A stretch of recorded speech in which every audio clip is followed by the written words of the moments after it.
అసలు చిన్న చిన్న పిల్లలు కూడా ఎలా టార్చర్ చేయాలనిపిస్తుంది? నాకైతే అసలేం అర్థం కాలేదు. నిజంగా ఒక 2 ఇయర్స్, 3 ఇయర్స్ వీళ్ళు కూడా ఇంత టార్చర్ పెట్టామా? మినిమమ్ వాళ్ళకేం తెలీదు. అలాంటిది వాళ్ళని ఎంత చిత్రహింసలు పెడుతున్నారంటే అంత చిత్రహింసలు పెడుతున్నారు. వామ్మో! ఏంట్రా అసలు జనాలెలా ఉన్నారు? సరే, టాపిక్ ఏంటనేది ముందు టాపిక్ గురించి మాట్లాడుకుందాం.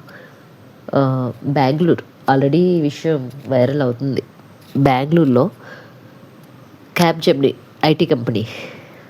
బహుశా మీకు తెలియకపోవచ్చు, లేదా తెలిసుండొచ్చు. ఇప్పుడు ప్రెజెంట్ వైరల్ అవుతుంది. అయితే అక్కడ వర్క్ చేసేవాళ్ళు ఉంటారు కదా! సమ్ లేడీస్ అని, బాయ్స్ అని చెప్పేసని మ్యారేజ్ అయిపోయిన తర్వాత పిల్లల్ని చూసుకోవడానికి టైం లేక కేర్ టేకర్‌లు పెట్టి అక్కడ దగ్గరలోనో చూసుకుంటారు కదా!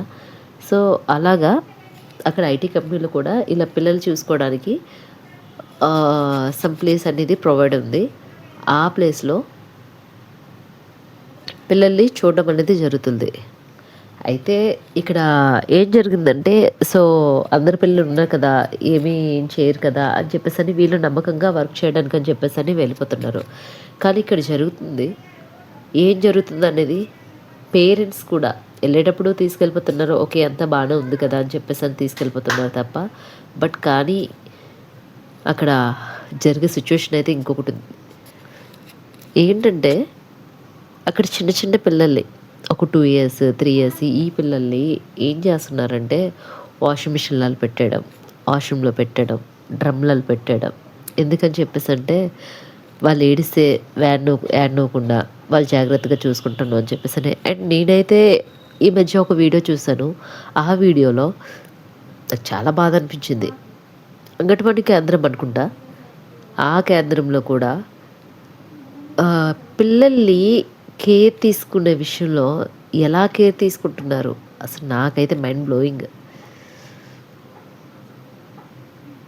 చాలా అంటే చాలా కోపమొచ్చేది ఆ వీడియో చూడగానే. బట్ నేను ఇప్పటి వరకు ప్రశ్నించలేదు. ఐ మీన్ యూట్యూబర్‌గా నేను ఇవన్నీ మాట్లాడదామని చెప్పేసని అనుకుంటున్నాను.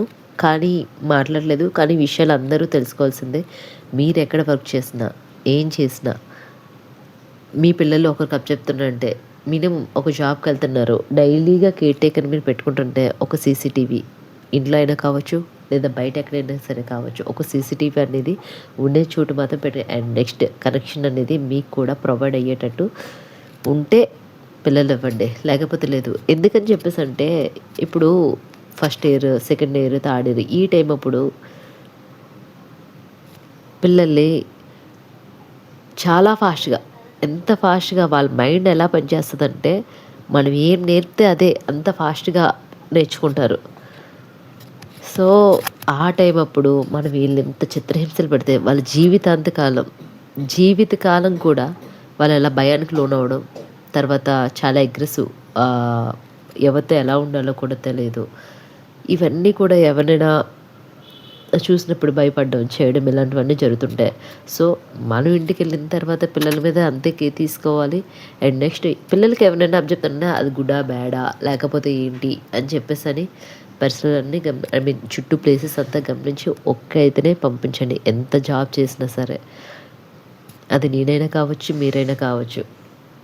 సో, ఇక్కడ జరుగుతున్నది ఏంటంటే ఇలాంటివి ఏవైనా సరే మీరు చూసుంటే అండ్ డైరెక్ట్‌గా స్టేషన్ కంప్లెయింట్ అయినా ఇవ్వండి. లేదు అనుకుంటే దానికంటూ ఒక చైల్డ్ టేకర్ వీళ్ళందరూ ఉంటారు కదా! సో, కొంతమంది సమ్ ఉంటాయి కదా! ఏంటంటే పిల్లల కోసం, పిల్లల రక్షణ కోసం. సో, ఇలాంటియన్నీ ఉంటాయి కదా! పిల్లలు హింసించినా, చేసినా సరే వాళ్ళకంటూ నేను నా మైండ్‌లో సరిగ్గా రావట్లేదు. మీరైతే మాత్రం జాగ్రత్తగా చూసుకోండి అబ్బా పిల్లల్ని. అండ్ నెక్స్ట్ నిన్న 13 సంవత్సరాలు నిన్న కాదు. అది 15 డేట్ అని చెప్పేసి అనుకుంటున్నా. ఎప్పుడనేది తెలీదు. అండ్ 13 ఇయర్స్ అమ్మాయిని కూడా కొద్దిగా హెరాస్మెంట్ చేశారు. సో, దాని గురించి కూడా మీతో మాట్లాడదామని చెప్పేసని అనుకుంటున్నాను.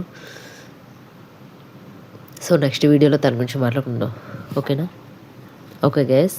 మీరు బాగుండాలి, మీ ఫ్యామిలీ బాగుండాలి, అండ్ మీ పిల్లలు కూడా బాగుండాలి, అందరూ బాగుండాలని చెప్పేసని అనుకుంటున్నాను. అండ్ వీడియోలో నచ్చినట్లయితే ఒక లైక్ చేయండి. ఓకే. బాయ్.